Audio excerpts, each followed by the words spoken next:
So yun guys, naglabas po ang SB19. No? Actually, sinesearch ko po siya sa YouTube. No? Wala akong nakikita guys, no, as in. No? Wala akong nakikita po. No?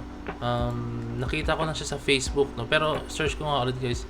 Baka meron na. No? Pero kanina pagka-release niya, actually hindi ko siya pinapunta talaga guys, to be honest with you. No?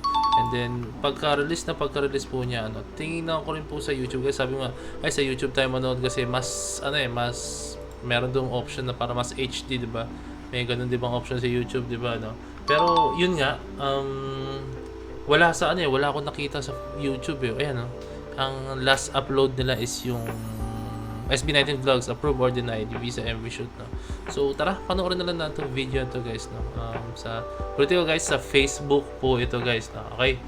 Tara, panoorin po natin to, and then i-full screen ko lang guys, no. Let's go. Okay, game yan. Mali yung napindot ko, sorry.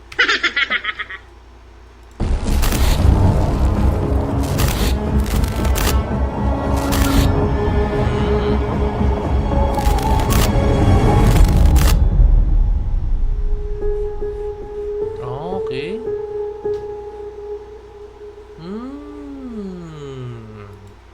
This is interesting guys, no? As in, no? So makikita natin guys, no? Medyo nag-glitch yung mga video niya, no? Ulitin ko ulit guys, ha? Ayan, nag-glitch siya. May glitch effect siya, and then yung kulay niya, yung pagka-color grade ng video is black and white po siya, no? So, parang ano siya may feel siya na usually guys kasi ang black and white ginagamit siya pag malungkot, ginagamit siya pag throwback or yung mga nakaraan na nangyari, no. Yun, ewan ko lang kung meron pa ibang meaning ang black and white, pero usually yun po yung ginagamit ng mga editor, ng mga videographer, no, na pag black and white yun talaga yung ibig sabihin po, no, yung kulay, no. Okay, kasi lahat, sabi ko lang sa inyo guys, lahat po ng lahat parang pwede mo na i-explain sa ilaw pa lang kung ano ang mood, kung ano yung kwento ng isang video, no. So like kunyari, ganyan, black and white. Pwede mo na siyang pwede mo na siyang sabihin na ay baka nakaraan to, ay baka may kukwento sila, ay baka something na sad or something mysterious, no. Or tapos pwede naman pag halimbawa yung ilaw is lights na yung alam mo yung black yung gilid tapos nakatutok lang sa inyo yung ilaw, no. Ano yun, parang something mysterious or something parang alam mo ini-interrogate ka na, 'di ba? May mga ibig sabihin doon ka lang mag-focus na, and then pag halimbawang cinematic yung ilaw niyan mismo nandito sa mukha, and then ito shadow na to yung sa sa right side ko, no. So ganun yung mga ganung klaseng bagay po guys, no. So yun, kumbaga sa ilaw pa lang malaman mo na yung pinaka magiging storya, no. Okay.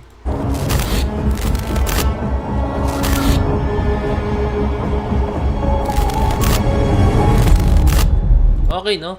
I think focus muna tayo dito sa linyan to, no? Sa paghuhudyat ng wakas, muling ibabalik ang simula, no? Okay? Tara, tingnan po natin to. Kung ano yung form niya, kung anong pinaka-meaning nitong linyang to, no? Okay guys, no? Punta po tayo sa form niya, kung ano po yung pinaka-meaning po niyang linyang po yan, no? Yung ibig sabihin na ang sa paghuhudyat ng wakas, muling ibabalik ang simula, no? Okay guys, may kita nyo rito guys, no? Tara, tingnan to. For me guys, ibig sabihin lang yan is ang bawat simula ay meron siyang katapusan guys, no? Like kunyari, 'di ba lahat naman ng storya pag halimbawang natatapos na merong papalit diyan, hindi pwedeng walang papalit po diyan guys. Sa mga movie nga, 'di ba guys, merong mga sequel, merong mga part 1, part 2, 'di ba? May mga ganun po siya, no?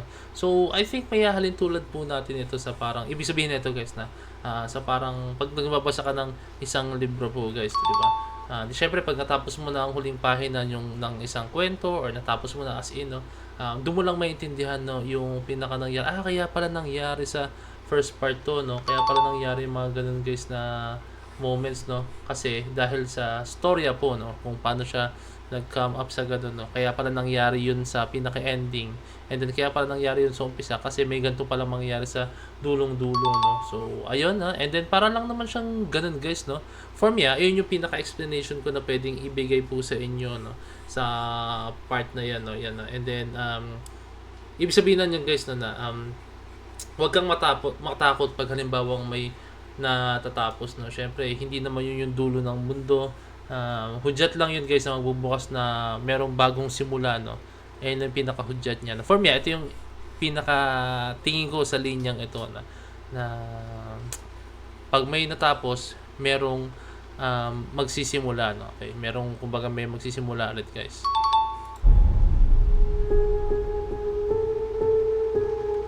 Ayan, etong linya ito naman guys. Ito, medyo makata to guys. Medyo malalim to guys as in. Yan, mga kwentong ugat ng kasarinlay ating saksihan. Okay, no? So, alamin natin guys kung ano bang tingin ko sa linyang yan. No? Malalim po talaga yan guys. No? For me, ito yung pinaka-simplest explanation ko dyan regarding dyan. Ibig sabihin yan, panoorin o pakinggan natin ang mga kwento kung saan nagsimula ang ating kalayaan, no. So yung kasarinlay guys, no, kasarinlan, ibang term din yan is kalayaan po guys, no. Yan, dito mo tayo sa word na mga kwentong ugat. Sobrang lalim yan guys, no. Kwentong ugat, no, as in, ayan. Yan yung mga kwento usually, di ba, pag mga kwentong ugat, isabihin yan, yun yung mga pinagsimulan dahil kunyari sa mga ninuno natin, no, sa mga bayani, no, yung mga nangyari nung unang panahon pa po guys, no. Syempre ugat, saan pa nagsimula yung saan pa nagsimula yung puno? Syempre sa ugat muna, no? Parang ganun guys, diba? And yun lang naman. And then yung kasarinlan, no? Yun yung malalim na salita para sa word na kalayaan po guys, no? And yun yung pagiging malaya ng ating bansa, pagiging malaya ng sarili natin, no? So mga kwentong ugat ng ating kalayaan, pwede yan guys, no? And then yun, ating saksihan. Alam nyo sabihin siguro ng ating saksihan, no? Isabihin niya, no, ating pakinggan, ating alamin, or malalaman natin yan soon. Parang ganun guys, no? Mga kwentong, mga kwentong pinagmulan ng kalayaan ating alamin, no, di ba? So, actually wala akong idea pa kung ano ibig sabihin talaga netong buong no? Kasi syempre yun naman ang use ng isang teaser video na 'di ba para maging may mga question mark ka na bakit kaya nila sinabi to, no? Tapos pag napanood mo na siya yung as a whole music video, as a whole nung album mismo, no, doon malalaman na kaya pala may mga words na ginamit doon sa music video dahil sa teaser video is dahil pala ganito yung storya po ng kanilang gagawing proyekto guys, no. So for me ito yung magiging dito, etong simpleng etong sentences na to guys, no. Tingin ko dito iikot po yung kanilang gagawin guys, no, as in for me kasi hindi nila i-release yan ng wala lang. So I think dito iikot sa mga words na yan guys, no. So ayun lang, marami tayong nakita sa music video na yan, and then sa teaser video, gulo na ako. Teaser video na yan, no? So ay malalaman lang natin yung kasagutan once po talaga na nandun na po tayo sa pinaka moment na makikita natin pinaka final output ng kanilang ginagawa or sinisimulang proyekto, no? So syempre SB19 is SB19, kahit ano mangyari guys, no, tuloy-tuloy sila sa paggawa ng ganyang klaseng music na talagang mapapaisip tayo, no? 'Di ba? Napaka-historic, as in yung dating nito para napaka-historic na, 'di ba? May kita niya meron pa doon yung mga bagay na may mga hint, may mga clue sila na binibigay sa atin, pero mas malalaman natin yan, to be honest with you, mas malalaman natin yan once po talaga i-release nila yung music video or kung ano mang project na ginagawa nila guys. Okay? So yun lang guys, no. I hope na enjoy yung video to, no. Kindly leave a like, subscribe, and kindly ring the notification bell para alam nyo po bago release ng bagong video, no. So kung meron kayong mga ideas, comments, suggestions, comment kayo down below and pag-usapan natin yan sa next video, no. So yun lang, maraming salamat. Peace. Bless you.